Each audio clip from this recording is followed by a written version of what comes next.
नमस्कार दोस्तों, जय हिंद, वंदे मातरम। स्वागत है आपका अपने न्यूज चैनल बीएमएम न्यूज में। देश दुनिया की तमाम बड़ी खबरों के साथ आइए जानते हैं इस वक्त की महत्वपूर्ण और ताजा सुर्खियां। फिर एक एक खबरें जानेंगे विस्तार से। तो बढ़ते हैं सुर्खियों की ओर। इसी बीच बड़ी खबर निकल कर आ चुकी है। भारत को मिली बड़ी सफलता। पोखरण में पिनाका एक्सटेंडेड रेंज रॉकेट का सफल परीक्षण। दहल जाएंगे दुश्मन। रक्षा क्षेत्र में आत्मनिर्भर भारत की तरफ देश ने एक और बड़ा कदम बढ़ाया है। राजस्थान के पोखरण में सोलर ग्रुप द्वारा निर्मित पिनाका एक्सटेंडेड रेंज रॉकेट्स के प्रोडक्शन बेच का सफल परीक्षण किया है। यह पहली बार है जब निजी कंपनी ने 24 गाइडेड पिनाका रॉकेट्स के साथ सटीकता, मारक क्षमता और 50 किमी से अधिक रेंज का सफलतापूर्वक प्रदर्शन किया, जो भारत की स्वदेशी रक्षा क्षमता को बढ़ावा देता है। दुनिया में जारी तनाव के माहौल के बीच भारत ने 90 किलोमीटर स्ट्राइक पावर वाली 24 पिनाका ER रॉकेट का सफल परीक्षण किया है। बता दें कि पहली बार पिनाका एक्सटेंडेड रेंज रॉकेट के 2 प्रोडक्शन बेचों का सफल परीक्षण किया है। यह परीक्षण पोखरण फील्ड फायरिंग रेंज में किया गया, जहां 24 रॉकेट को लॉन्च कर उनकी सटीकता और मारक क्षमता को परखा गया। दुनिया में तनाव लगातार बढ़ रहा है। ऐसे समय में भारत का यह कदम एक बड़ा रणनीतिक संदेश माना जा रहा है। पिनाका ER भविष्य के युद्धों में गेम चेंजर साबित होने जा रहा है। पिनाका के धमाके की आवाज से दुश्मनों की नींद उड़ जाएगी, क्योंकि स्वदेशी रॉकेट सिस्टम की रेंज बढ़ गई है। रॉकेट सिस्टम का सोलर ग्रुप ने देश में पहली बार 2 प्रोडक्शन बेच का सफल परीक्षण किया है। यह टेस्टिंग इंडियन आर्मी फोर्सेज के लिए काफी अहम है। पोखरण में टेस्टिंग के दौरान कुल 24 रॉकेट दागे गए, जिनमें उनकी सटीकता, स्थिरता और मारक क्षमता को जांचा गया। कंपनी के मुताबिक सभी रॉकेट ने फील्ड कंडीशन में शानदार प्रदर्शन किया। पिनाका एक मल्टीपल लॉन्च रॉकेट सिस्टम है। ये एक लंबी दूरी तक मार करने वाली आर्टिलरी हथियार है, जिसे रक्षा अनुसंधान और विकास संगठन DRDO ने भारतीय सेना के लिए विकसित किया है। यह सिस्टम तेज प्रतिक्रिया और सटीक हमले के लिए जाना जाता है, जिससे सेना की युद्ध क्षमता काफी बढ़ जाती है। पिनाका की सबसे बड़ी खासियत इसकी तेजी और सटीक हमला करने की क्षमता है। कुछ हद तक यह क्रूज मिसाइल की तरह काम करता है। पिनाका भारत का एक सफल स्वदेशी हथियार सिस्टम माना जाता है। भारतीय सेना का इसे मजबूत समर्थन मिला हुआ है। भविष्य में इसके और लंबी दूरी वाले वर्जन आने की तैयारी है। अभी तक भारत के पास पिनाका मार्क 1 और मार्क 2 ऑपरेशनल हो चुके हैं। वहीं पिनाका मार्क 3 विकास के चरण में है। इसके आगे मार्क 4 और मार्क 5 की तैयारी भी है। चलिए बढ़ते हैं अगली बड़ी खबर की ओर। व्हाट्सएप में आ रहा है कमाल का फीचर। वॉइस और ऑडियो कॉलिंग के दौरान होगी बड़ी आसानी। सेजिंग ऐप व्हाट्सएप अपने यूजर्स के लिए एक शानदार फीचर को लागू करने पर काम कर रहा है। इसके फीचर ट्रैक करने वाले वेबटेल इन्फो के मुताबिक व्हाट्सएप जिस फीचर पर काम कर रहा है, उसके जरिए यूजर्स को वॉइस और वीडियो कॉलिंग के दौरान नॉइज कैंसिलेशन फीचर मिलने वाला है। इस फीचर के जरिए यूजर्स की कॉल के दौरान ऑटोमेटिक तरीके से बैकग्राउंड नॉइज को फिल्टर करने और आवाज को साफ करने की फैसिलिटी मिलेगी। साथ ही आवाज क्लियर सुनने में मदद मिलेगी। व्हाट्सएप अपने कॉल क्वालिटी को बेहतर करने के लिए इस फीचर पर काम कर रहा है। इस फीचर का इंतजार यूजर्स लंबे समय से कर रहे हैं। इसके आने का इंतजार अब खत्म होने जा रहा है। अभी ये फीचर व्हाट्सएप के बीटा वर्जन में आ रहा है।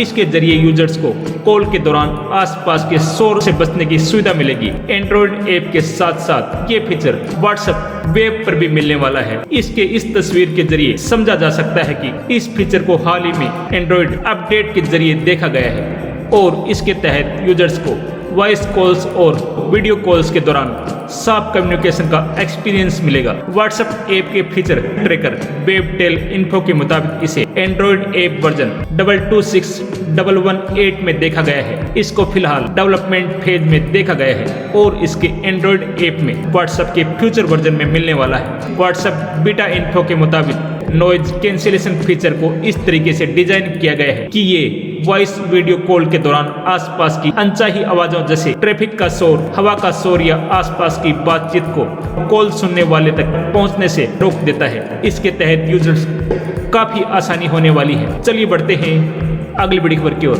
भारत में भी मिलेगी मैटरनिटी लीव, सुप्रीम कोर्ट ने कहा पिता की भूमिका को न करें नजरअंदाज।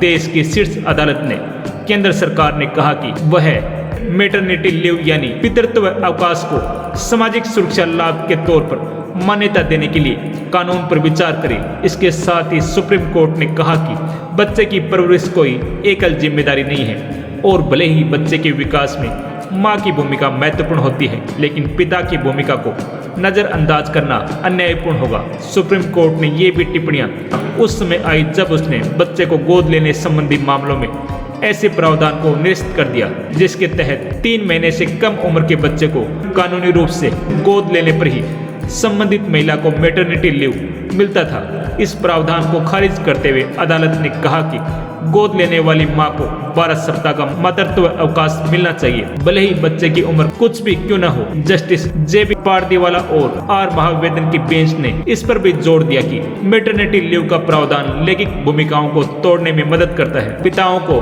बच्चे की देखभाल में सक्रिय भूमिका निभाने के लिए प्रोत्साहित करता है, परवरिश की संतुलित समझ को बढ़ावा देता है और परिवार तथा कार्यस्थल में लैंगिक समानता को बढ़ावा देता है। सुप्रीम कोर्ट की बेंच ने कहा कि किसी बच्चे के भावनात्मक, शारीरिक और मानसिक विकास में मां की भूमिका निसंदेह महत्वपूर्ण है, लेकिन पिता की समान रूप से महत्वपूर्ण भूमिका की अनदेखी करना अधूरा और अन्यायपूर्ण होगा। सुप्रीम कोर्ट ने कहा कि परवरिश केवल माता या पिता द्वारा निभाई जाने वाली अकेली जिम्मेदारी नहीं है, बल्कि यह एक साझा जिम्मेदारी है जिसमें हर माता पिता बच्चे के समग्र विकास में योगदान देता है।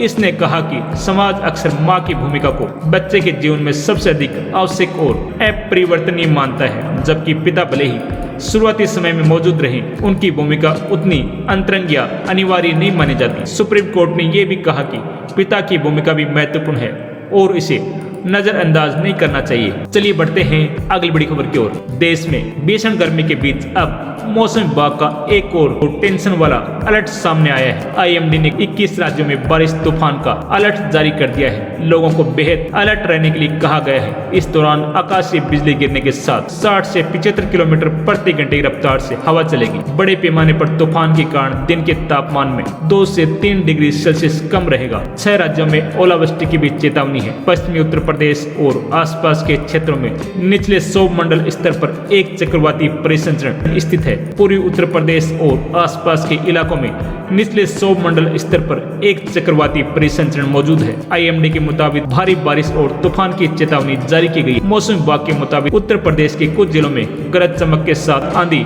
50 से 75 किलोमीटर प्रति घंटे हवा चल सकती है। वहीं आईएमडी के मुताबिक हिमाचल प्रदेश, उत्तराखंड और जम्मू कश्मीर, लद्दाख में भारी वर्षा, बर्फबारी की प्रबल संभावना है। मौसम विभाग के मुताबिक पंजाब, राजस्थान, हरियाणा वहीं पश्चिमी उत्तर प्रदेश में भी मूसलाधार बारिश की संभावना है।